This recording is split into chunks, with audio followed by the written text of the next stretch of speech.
சால்னா வந்து நம்மளுக்கு சூப்பராக ரெடி ஆயிருச்சுங்க. அவ்வளோ டேஸ்ட்டாக இருக்குங்க.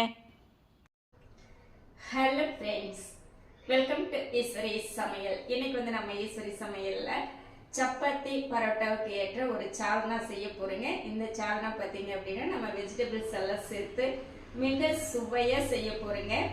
இந்த மாதிரி ஒரு சால்னா நீங்கள் செஞ்சு பழகிட்டீங்க அப்படின்னா நீங்கள் இந்த சால்னா வந்து அடிக்கடி செய்வீங்க. அம்புட்டு ருசியாக இருக்குங்க. சரிங்களா? இப்போ இந்த ரெசிபி எப்படி செய்யலான்ட்டு பார்க்கலாம் வாங்க. இப்போ நம்ம சால்னாவுக்கு வந்து ஒரு மசாலா வறுத்துக்கலாங்க. ஒரு ஸ்பூன் எண்ணெய் விட்டுக்கலாம். இதுக்கு நம்ம மசாலா பொருள் பார்த்தீங்க அப்படின்னா ஒரு அரை ஸ்பூன் ஜீரகம், ஒரு ஸ்பூன் சோம்பு, அரை ஸ்பூன் மிளகு, 3 ஏலக்காய், இந்த அளவுக்கு கல்பாசி, 2 அன்னாசி மூக்கு, அந்த இதழ்களும் கொஞ்சம் எடுத்துருக்குறோங்க. ஒரு இந்த லென்த்துக்கு ஒரு துண்டு பட்டை வந்து இந்த மாதிரி தட்டி எடுத்துருக்கோங்க. இது எல்லாமே இப்போ வந்து நம்ம சேர்த்திக்கலாம். இது கூடவே ஒரு பிரிஞ்சி இலை சேர்த்திக்கலாங்க.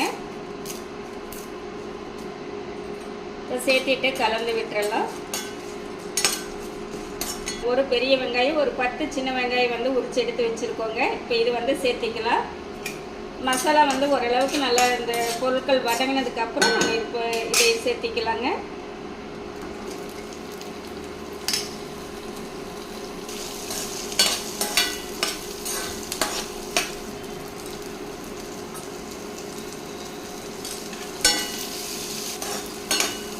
வெங்காயம் வதங்கிட்டோம். இப்போ வெங்காயம் வந்து நல்லா வதங்கிடுச்சுங்க. ஒரு 1.5 ஸ்பூன் அளவு பொட்டுக்கடலை எடுத்திருக்கேன், இதுவும் சேர்த்திக்கலாம். அடுத்ததாக ஒரு 6-7 முந்திரி வந்து இந்த மாதிரி கட் பண்ணி வச்சுருக்கேங்க, இதுவும் சேர்த்திக்கலாம். கூடவே ஒரு அரை ஸ்பூன் கசகசா சேர்த்திக்கலாம். இப்போ சேர்த்திட்டு இதை நல்லா கலந்து விட்டுறலாங்க.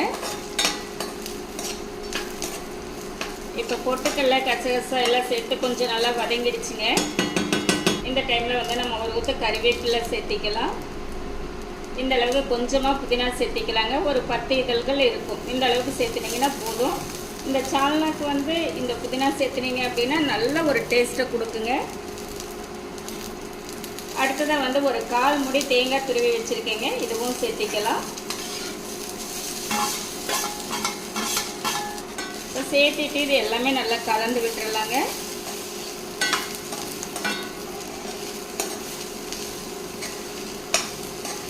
அவ்வளோதாங்க, நல்லா நம்மளுக்கு வதங்கிடுச்சு. இப்போ நம்ம எடுத்துக்கலாங்க.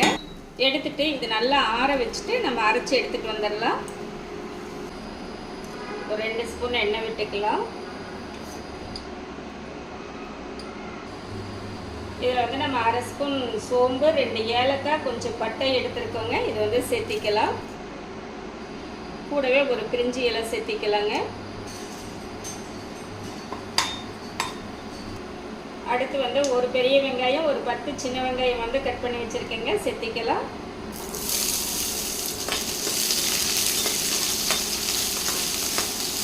கூடவே 2 பச்சை மிளகாய் கட் பண்ணி வச்சுருக்கேன், சேர்த்திக்கலாம். சேர்த்திட்டு இது எல்லாமே நல்லா கலந்து விட்டுறலாங்க. இப்போ நம்ம வந்து ஒரு 150 கிராம் பீன்ஸும் ஒரு 2 கேரட்டும் கட் பண்ணியிருந்தாங்க, அதை சேர்த்திட்டோம். ஒரு உருளைக்கிழங்கு கட் பண்ணி வச்சுருக்கோங்க, சேர்த்திக்கலாம்.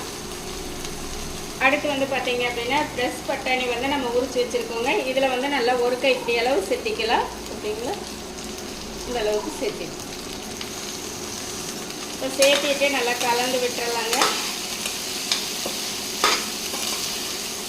இந்த காய் எல்லாமே ஒரு 2 நிமிஷம் நல்லா வதங்கிட்டுங்க.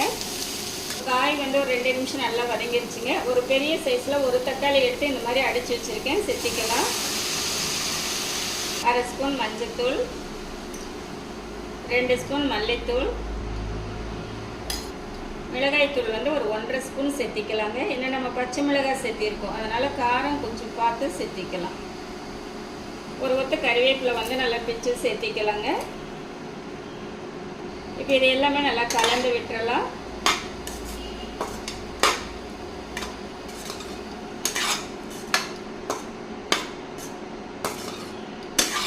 இந்த மாதிரி சால்னா செஞ்சோம் அப்படின்னா 10 பரோட்டாவாக இருந்தாலும் அழகாக சாப்பிட்றலாங்க. அந்த அளவுக்கு நம்மளுக்கு ஒரு டேஸ்ட்டை கொடுக்கும்.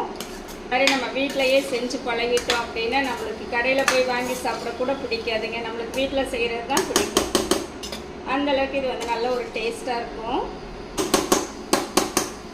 இந்த அளவுக்கு நம்ம புதினா வந்து பிச்சு சேர்த்திக்கலாங்க. இந்த புதினா சேர்த்தணும் அப்படின்னா தான் நல்லா இருக்குங்க.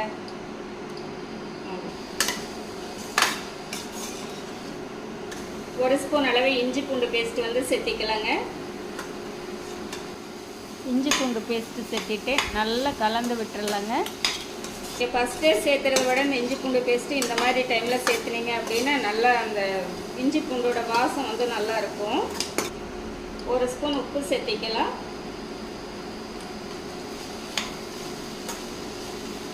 பார்த்தீங்க அப்படின்னா இந்த காய் நல்லா ஒரு நிமிஷம் வதங்கிடுச்சு அந்த மசாலாவோடு சேர்ந்து. இந்த காய் வேகிற அளவுக்கு நம்ம தண்ணி விட்டுக்கலாங்க.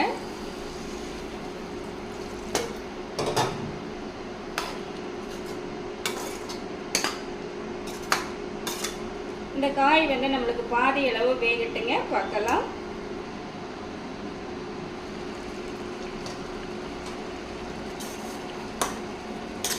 இந்த காய் எல்லாமே நல்லா பாதி அளவு வெந்துருச்சுங்க. பார்த்தீங்களா, உருளைக்கிழங்கு எல்லாமே கொஞ்சம் பாதி அளவு வெந்துருச்சு. இந்த டைமில் வந்து நம்ம அரைச்சி வச்சிருக்கிற மசாலா வந்து சேர்த்திக்கலாங்க. இப்போ சேர்த்துட்டு கலந்து விட்டுறலாம். இந்த சால்னா வந்து ரொம்ப கெட்டியாகவும் இருக்கக்கூடாதுங்க, ரொம்ப தண்ணியாகவும் இருக்கக்கூடாது. நம்மளுக்கு மீடியமாக இருந்துச்சு அப்படின்னா தான் நம்மளுக்கு அந்த பரோட்டாவில் ஊற்றி சாப்பிட்றதுக்கு நல்லாயிருக்கும்.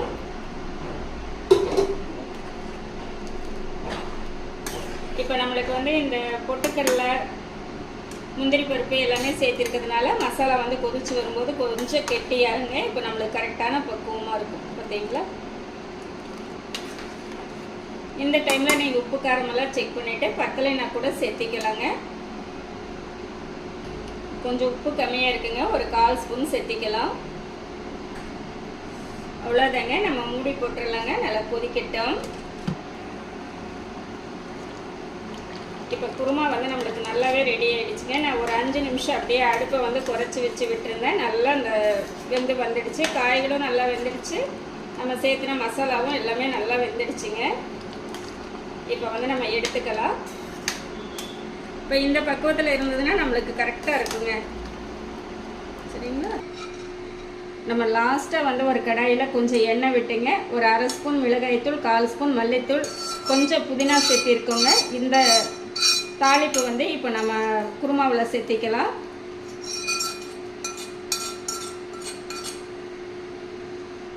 இப்போ மேலாப்பில் கொஞ்சம் மல்லி இலைகள் சேர்த்திக்கலாங்க.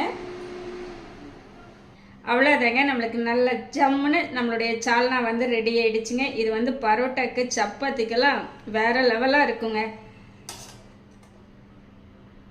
எனக்கு நான் செஞ்ச இந்த ரெசிபி வந்து உங்களுக்கு ரொம்பவே பிடிச்சிருக்கும்னு நினைக்கிறேன். இந்த மெத்தேடில் நீங்களும் செஞ்சு பார்த்துட்டு எப்படி இருக்குன்ட்டு கமெண்ட் பண்ணுங்கள். பிடிச்சிருந்தா லைக் பண்ணி ஷேர் பண்ணுங்கள். நம்ம ஈஸ்வரி சமையலை சப்ஸ்கிரைப் பண்ணி வச்சுக்கோங்க. இனி ஒரு நல்ல வீடியோவில் பார்க்கலாங்க. Bye by.